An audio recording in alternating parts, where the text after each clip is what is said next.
Hop, sonlar. Mana mavzudan sonra. Hop, birinchisi.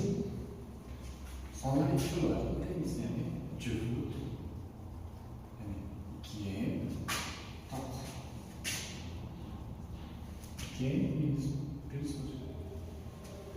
ya'ni ikki bo'lib yozadilar. Ikki bo'lib yozadilar. Ikkinchisi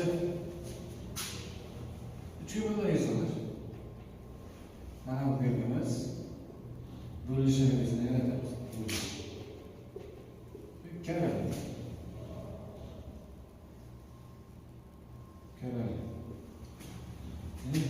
Chekkalarga solar, uchinchisi to'rtlarga solar, beshinchisi beshliklarga solar, oltinchisi oltiga solar, yettinchisi yettiga solar, sakkizinchisi sakkizga solar, to'qqizinchisi to'qqizga solar. Vaqt o'zgarishlarni to'rtga solar bilamiz.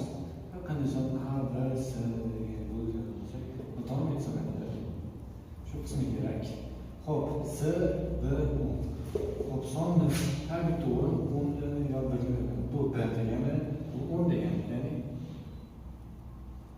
qanday son 100 ko'paygan plus 10B plus S. Xuddi 100 ga to'g'ri.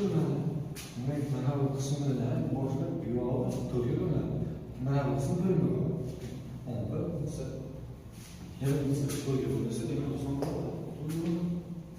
Demak, mana bu oxirida ikki raqam keldi. Biz bo'lindimi? Demak, oson to'g'ri bo'ladi. Chiqdi. Ikkinchisi 5. 5 ga shart emas, lekin ma'nosini tushunamiz. 0 yoki 5 buzuqroq bo'linadi. Ma'nosi ketadi. 6-chi 6 degani 6 degani 2 ko'paygan 3. 6 ya'ni 2 juft bo'lishi kerak.